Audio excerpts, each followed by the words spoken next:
It's time to accelerate. Hi, I'm your host, Andy Paul.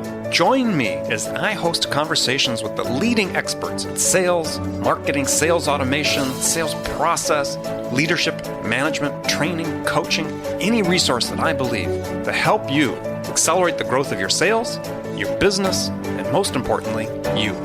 Hey friends, this is Andy. This episode of Accelerate is brought to you by KiteDesk. KiteDesk is the all-in-one sales development platform that lets you manage all of your sales development activities, such as email, direct dial phone calls, and your daily to-dos, all in one place to open up conversations, book more qualified meetings, and really create a predictable pipeline. KiteDesk Flow and KiteDesk Find allows us to find exactly the right people in the industries we're looking for, in the roles that we're looking for. That's KiteDesk customer Michael Orphis. Michael is head of sales at Stratified. In addition to the all-in-one management of his sales development team's days, KiteDesk helps him with another big part of his job. We have the ability with KiteDesk to do what we call targeted campaigns. Our conversion rate from what we were doing in the past to what we're doing now has been really massive. So you don't have to take tons of time to research, prospect, then blast large lists of people that never turn into sales opportunities. We're seeing higher clicks, we're seeing higher open rates, and without question, we've seen a massive increase in pipeline generation. So, to learn more about KiteDesk, schedule a free demo, and learn how to create predictable pipeline at your sales organization, go to kitedesk.com/accelerate. That's KITEDESK.com/accelerate. Hello, and welcome to Accelerate. I'm excited to welcome back to the show today Jeff Shore. He is an author of multiple books, including Closing 2.0, which we're going to talk about today, as well as President and CEO of Shore Consulting. Jeff, welcome back to Accelerate. Yeah, always an enjoyable conversation. Looking forward to it from my friend. Yeah, always looking forward to it. So, maybe for people that missed your first appearance on the show, brief introduction of yourself and what your company does.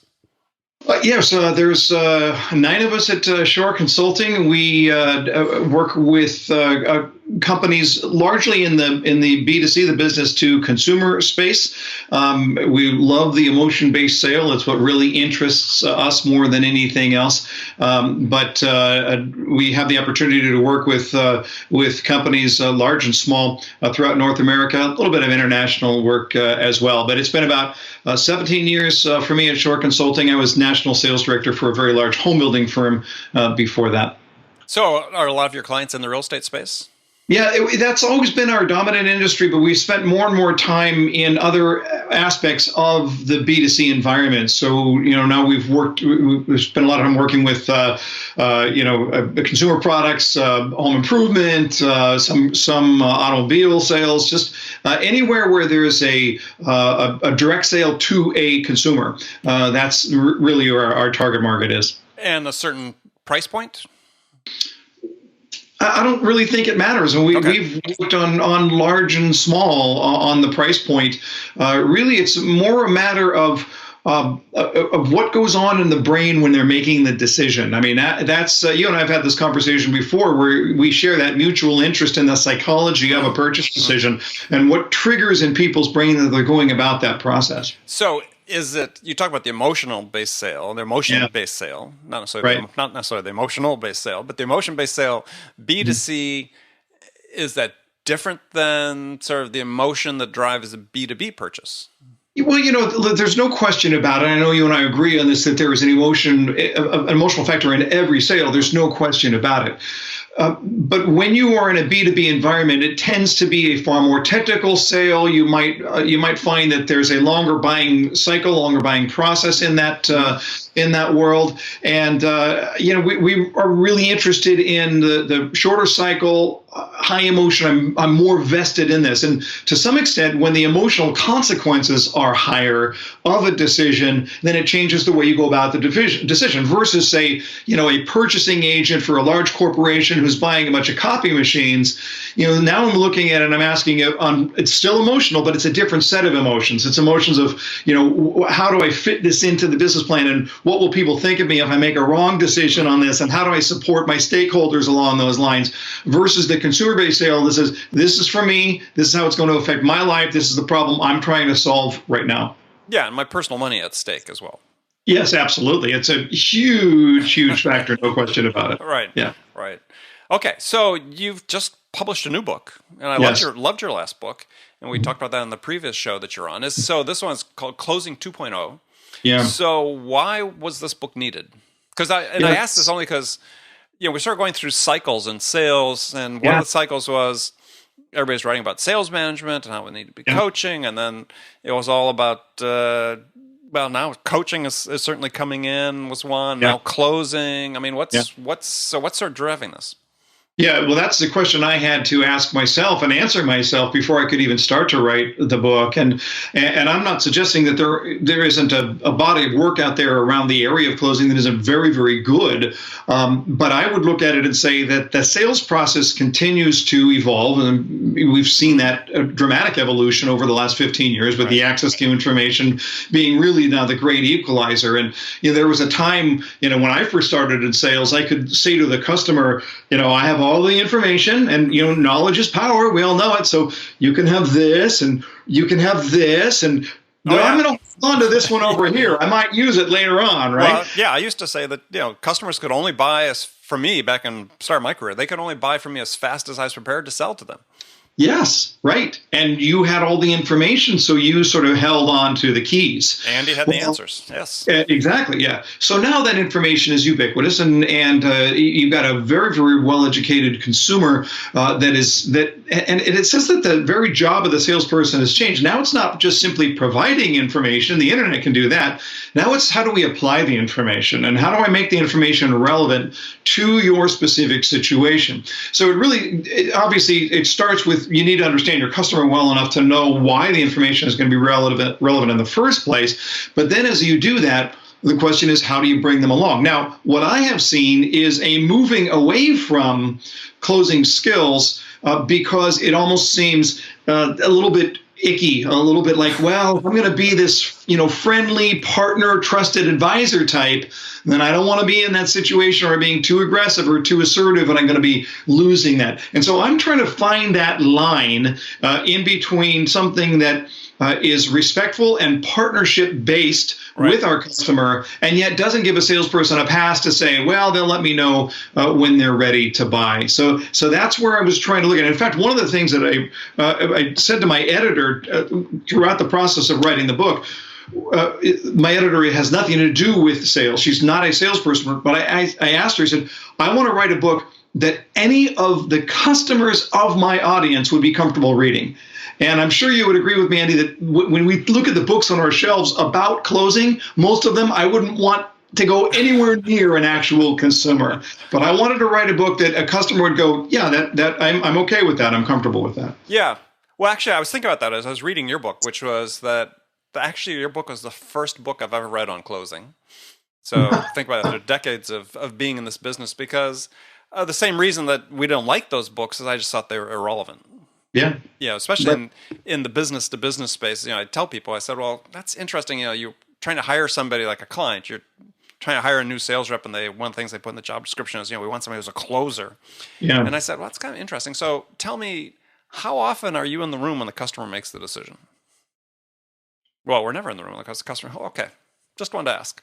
Yeah. It's like all these books about, really written, even though it's ostensibly for business to business sales, are really for sort of this image of the prototypical used car salesman.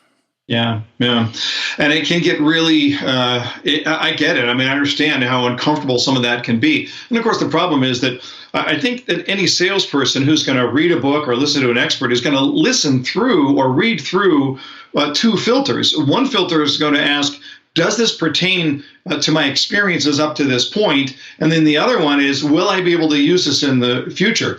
So if you're looking at a technique that's being shared and you look and you go, boy, if I try and fit that into any conversation I've ever had, it would be so foreign and so bizarre that I would fail at it.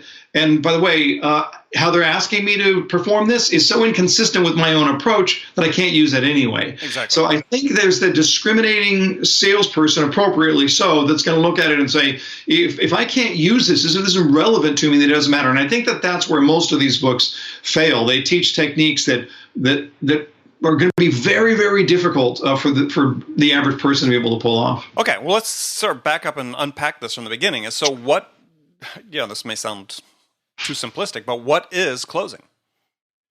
Because I think people have different definitions of what closing actually is. Agreed. So if we start with the definition, and it's interesting you should ask the question, because when I was researching the book, I tried to find the origin of the very word closing. Why do we use the word closing? And somebody over here said, well, it has to do with it originated in the real estate field where we're closing the escrow or the closing process or whatever. And nobody really knows. I know that if I were writing sales theory from scratch, I wouldn't actually use the word closing. I would use the word agreement. Sure. Because I think that the very term closing can be misconstrued as to something that I'm doing to someone.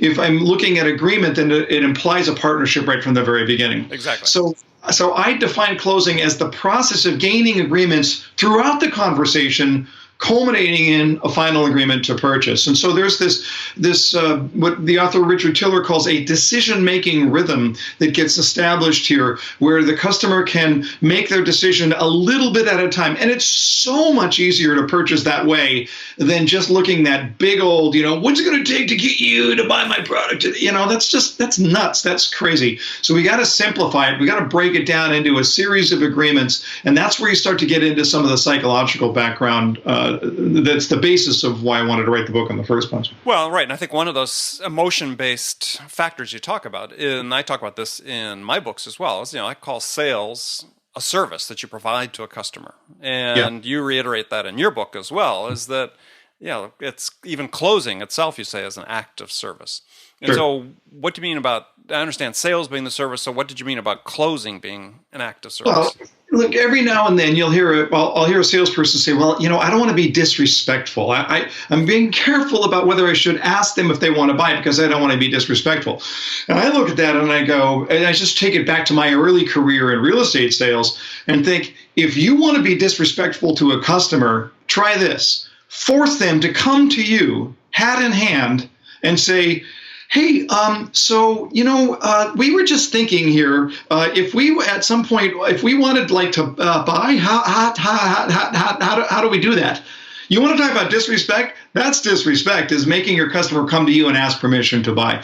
So there's the idea here of, I believe it's the job of the salesperson to make it easy for people to do what they want to do anyway. It's the job of the salesperson to make it easy for them to purchase. And that's, again, violates, when you look at what closing has been taught, it violates that very rule. It doesn't make it easy because it's a high pressure environment. And I think that ship has sailed. I think we're in a new time. Yeah, well, I agree. I mean, I led off my second book with a quote from Bezos, Jeff Bezos, founder, CEO of Amazon, was saying, I thought it was a great quote about, sort of encapsulates what you're talking about with sales. He said we don't make money when we sell things. We make money when we help customers make purchase decisions. Yeah. And that's it. That's what you're really talking about here. Right. And I think if you do that too, and to a point you make in your book, which and others, increasingly are making too, that we have this lingering, perception of salespeople about, negative stereotypical perceptions of most, salespeople, which I think most salespeople, don't rise to meeting that stereotype. Right. But it still exists. But, one way that you begin to put that to bed is, as you said, is have a service orientation to your selling and your closing. Yeah. It's interesting. I just finished a 25-city tour around this book, and one of the things that I do in the tour is I ask people to, describe that salesperson, that sort of that old school salesperson that is I think it was Dan Pink in To Sell Is Human, where he had done some man on the street interviews, word association. I say person, you say what? And I think the number one answer was pushy, number two was sleazy, number three was used cars. And so I asked my audience, describe that person physically. You're seeing them in your mind, describe them. What are you seeing? And they all come up with the same thing. Product in the hair, cheap suit, chest hair, medallion, bling, white shoes, smells of Old Spice covering up stale cigarette smoke, right? Right. And then I asked them the question, now think of a salesperson that you know. not a peer or somebody in the room, but a friend, a family member, somebody you do business with, does that person look anything at all like the person that we just described?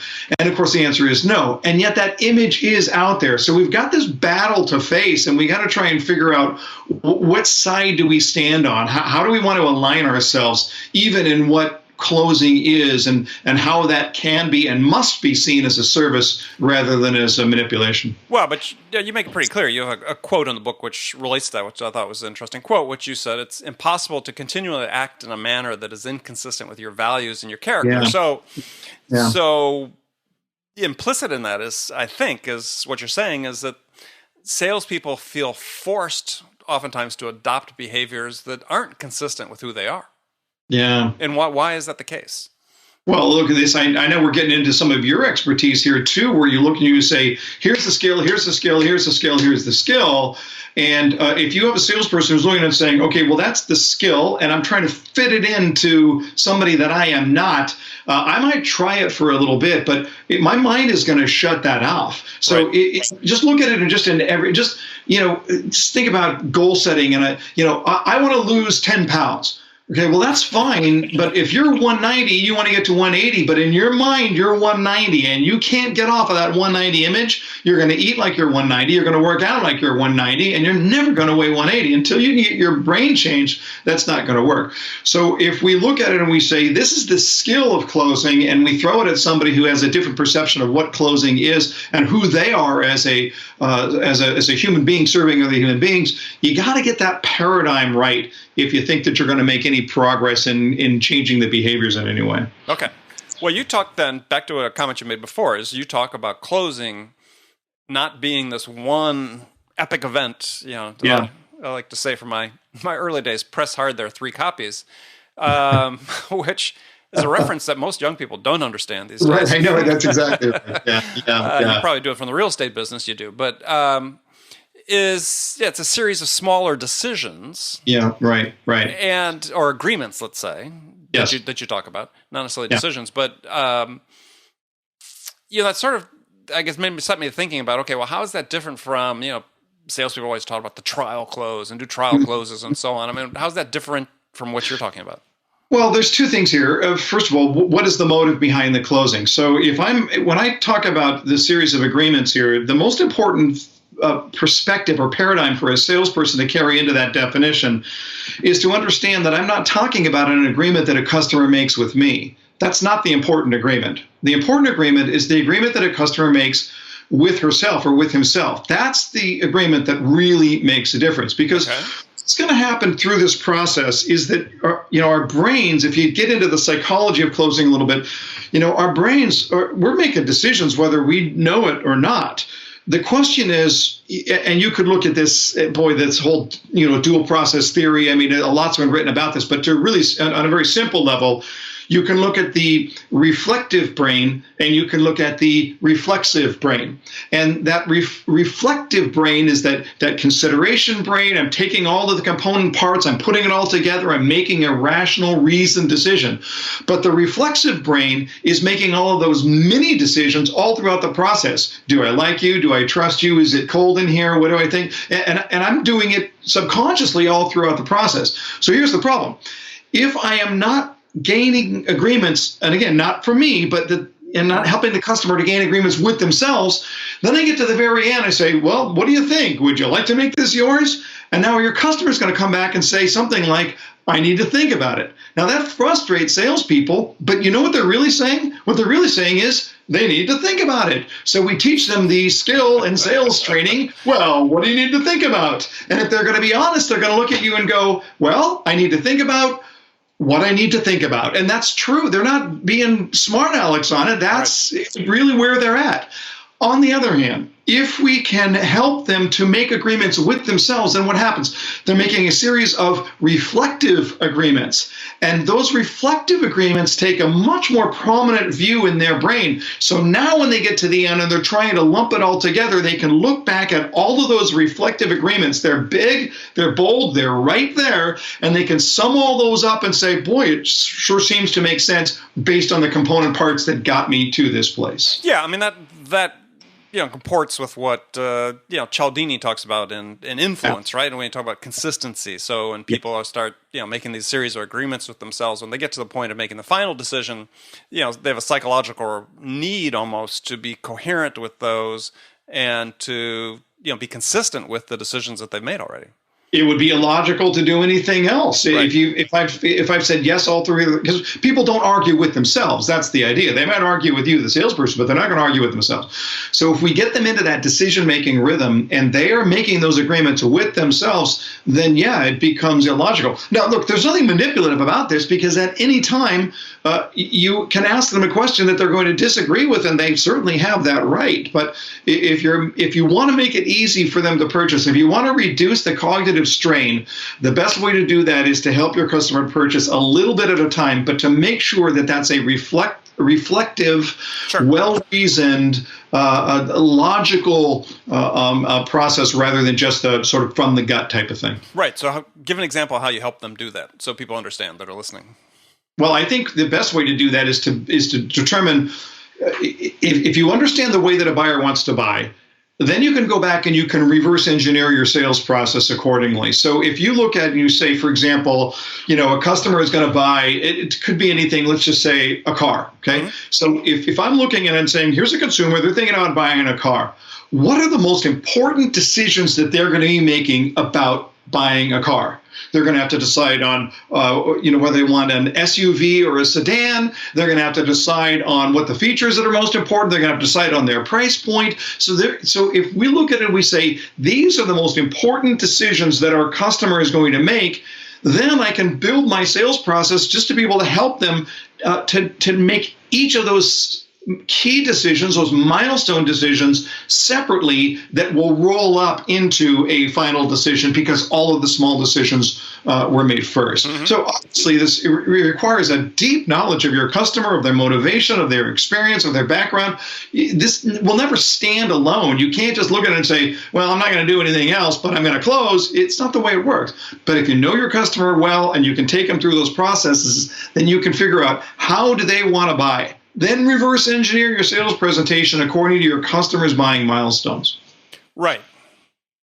And to me, one of the first decision point, though, that a customer makes is this, and there's been research been done on this, is the binary decision: am I going to do this or not? Yeah. I mean, that precedes, at least my experience has shown me, and I know there's research that says this as well, is that precedes all other agreements, is the first yes, no. Yeah. And I think so often salespeople don't pay attention to that, and that's why they end up getting these no decisions with such high frequency. Mm-hmm. Is they just make the assumption the customer, since they're engaging in the process, that they must want to buy, that they think it's a good idea, and so they don't get that agreement on that first. Yeah, am I going to do this or not? Yeah. So my take on that is to think that the highest predictor of urgency in a buying decision is dissatisfaction.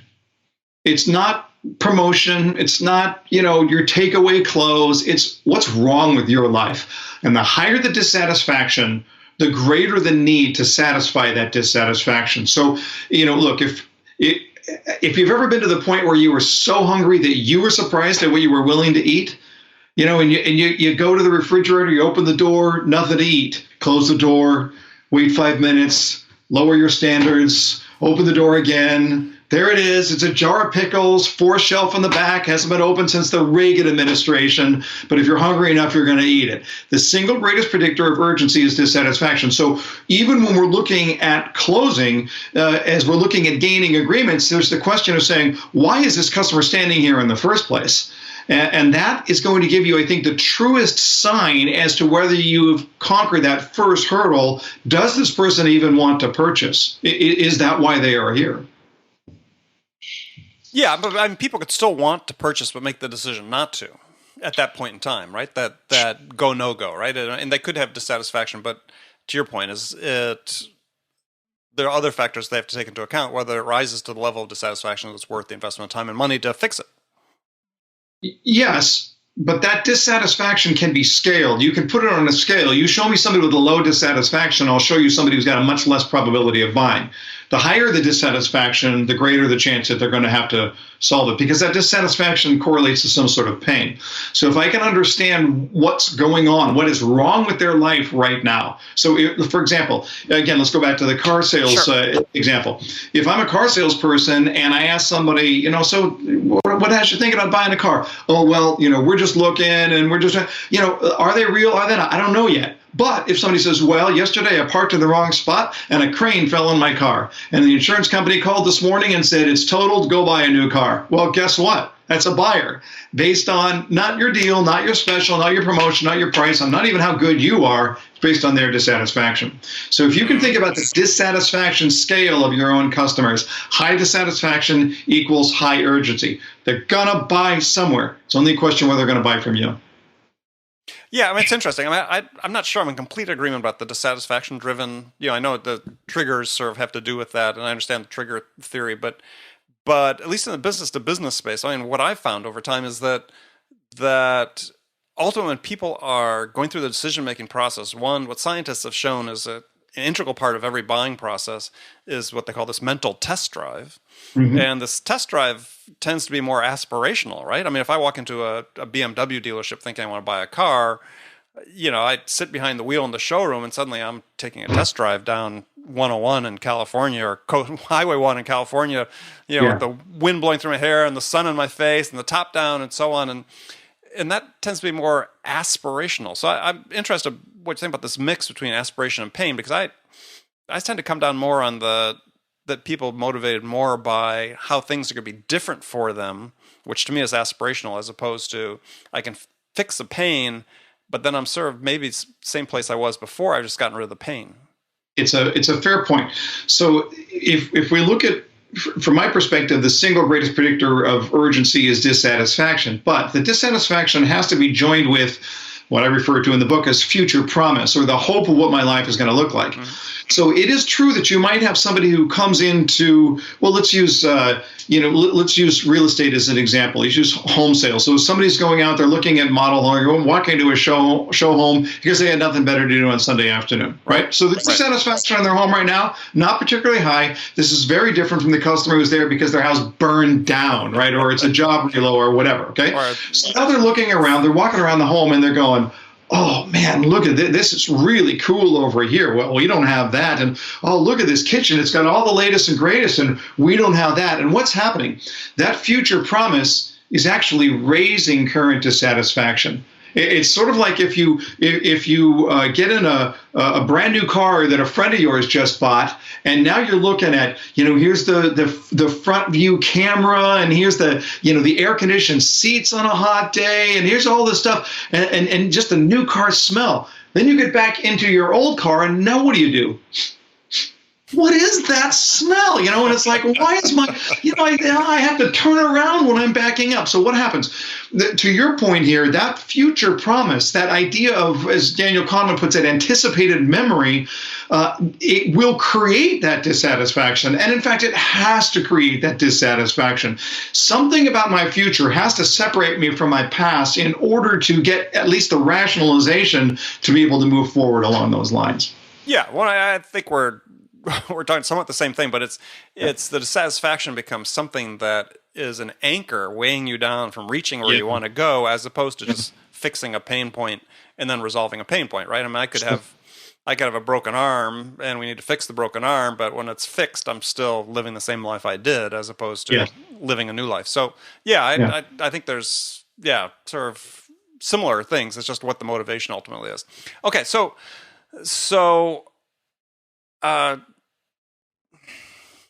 can I just jump in with one other thing? Go ahead. I was going to look up. Suggest that whether you're talking about what's wrong with their life now, or what your customer wants their life to look like moving forward, one of the things that often gets missed in closing is that we don't pull those factors very effectively into the closing process. That is that we isolate them. We understand what's wrong with your life. We understand what you want your life to look like, but they're just even drawing that back into the recap of saying, you had said this was what was wrong here. You had said this is what you wanted to be right. Now let's evaluate what we've got right here according to your standards, not according to my product, but according to your standards.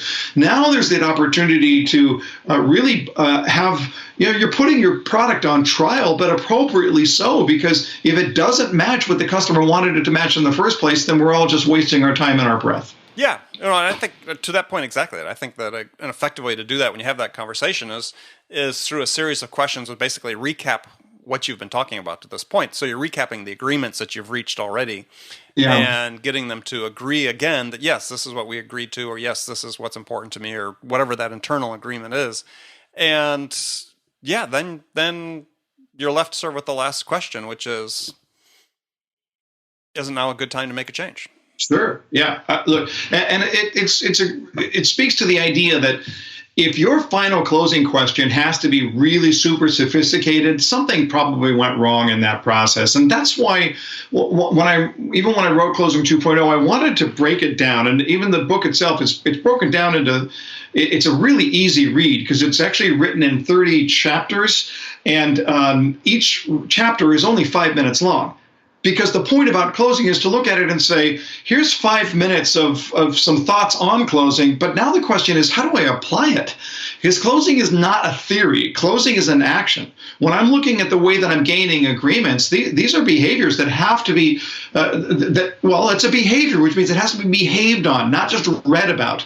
So the idea here is to take 30 days on a journey to be able to break down all the small component pieces and to be able to look at it and say, okay, how am I doing in this area? How comfortable am I? But I do think that there are a lot of salespeople who think so much about that final close and making sure that it's extremely well crafted. And I'll tell you what, I think if you're doing your job right, you ought to be able to look at your customer and go, what do you think? Well, no, exactly, exactly. I mean, so back to Daniel Kahneman. I mean, one of the things Kahneman's famous for is what he calls the peak end rule, that when people go through an experience and they look back at the experience, they basically factor in two items into their decision. One is the peak event during that experience, and one is the last event. And so in my book, Amp Up Your Sales, I translated that into sales. I call it peak end selling. And so if you look at your various touch points during a sales process, if the close is considered a peak event, you're in trouble. So your peak event needs to be how responsive you were up front, the quality of your discovery questions, things that happen before then that are part of these leading you to those series of agreements. So to your point, exactly, the actual close should be an afterthought. Yes, if there is a peak moment or an end moment, it's not actually the question. In my mind, it should be the little mini celebration that takes place after they say yes that somehow memorializes what just happened and makes them feel good about that purchase. Now, maybe that's a legitimate peak end, but if you're putting all of your weight into the question itself, you're doing it for service. Yeah, the peak event becomes before the decision. Like I said, I always try to coach people as, let's make discovery the peak event. That, or the first contact you have with them, make that the peak event. And then, like I said, everything else is more pro forma from that standpoint. So, Jeff, now we're coming to the last segment of the show where I got some standard questions I asked all my guests, and you've been through this before, so I had to change the questions for you. And so we got some new ones here. And so the first one, this is sort of an interesting question. We get a lot of sort of controversy about this one. So, in your mind, is it easier to teach a technical non-salesperson how to sell, or teach a salesperson how to sell a technical product? That's a great question. There's a lot of clarification that could go into that, but I would suggest that it's probably easier to teach a salesperson how to sell a technical product. And the reason is because of that belief thing that we were talking about earlier. So many people believe that they can't sell because their experience is trying to sell calendars or candles as part of a school fundraiser in the 7th grade, and they were so miserable that they have this visceral reaction that says, I can't sell. Hey, if you don't believe that you can sell, I'm not sure that I can teach you how to sell anything at all. But if you have a core belief that you can sell in the first place, I'm not sure that the level of technical expertise is required is the key factor there. Okay. All right. So next question is, what's one book, non-business, non-sales book, that you think every salesperson should read? Oh boy, non-business, non-sales. I think I would probably go with David McCullough's biography of John Adams. A Pulitzer Prize-winning book, Yep, an absolutely amazing book. First of all, it's a great book just to really understand what really happened in what almost this grand experiment that almost didn't happen in the first place.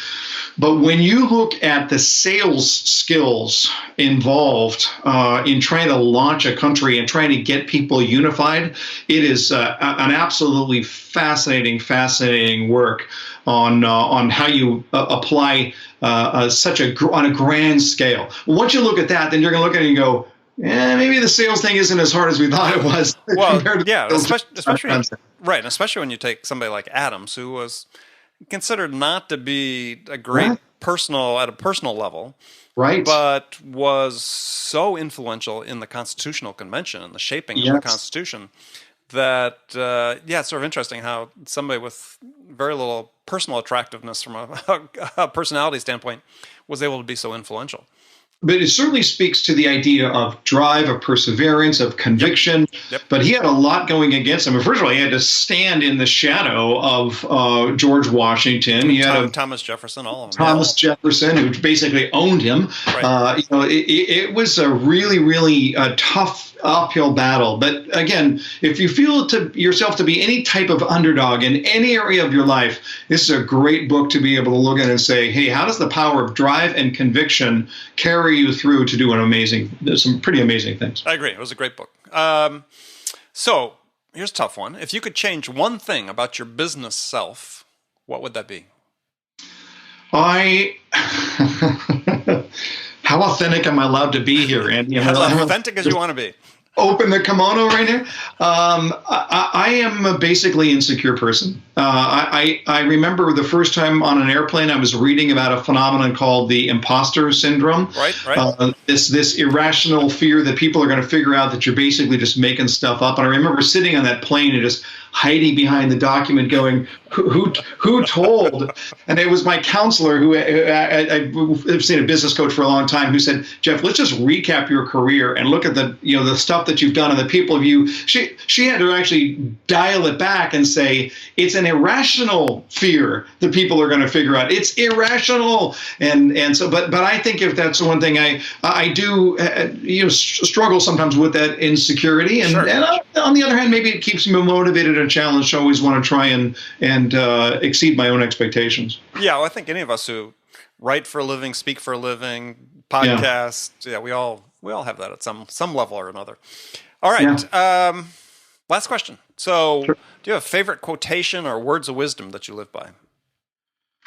It's something that I've always taught my kids. It's something that I try and live by, and it has to do with the idea, and I think it's particularly timely right now because I believe that we live in a society that it really thinks very little about consequences. And so the quotation is, and I'm going to cite it to Howard Hendricks, but I'm not sure about that. You're free to make choices. You're not free to escape the consequences of those choices. And so if we look at it and we say that works both ways. I'm free to make any choice that I want, but I'm not free to escape the consequences. If I make a bad choice, I have to accept the bad consequences. As I make good choices, that I'm entitled to the good consequences. So we are free to make our choices however we want to, but we're not free to escape the consequences. It is something that I really tried to raise my children by, and even to look at it and say, all right, in high school, see what this kid did over here? Yeah. You're looking at the consequence. What was the choice? What happened over here? Right. And so, I think we would be a better people if we were a little bit more conscious about how our choices lead to consequences. All right. Excellent. I love it. All right. Well, Jeff, thanks for joining me again. Really enjoyed the conversation. So tell folks how they can find out more about Closing 2.0 and connect with you. Sure. Everything is available on jeffshore.com. We put out a Saturday morning newsletter. It's absolutely free. It's a video newsletter, just a few minutes, especially for those of you weekend warriors who are out there doing your work on the weekend. It's a Saturday morning, sort of 3 minutes to sort of get your head on straight. So that's available at jeffshore.com, as well as any of the other resources that we have out there. Okay. Excellent. Well, again, thanks for joining me. And friends, thank you for taking your time to join us today.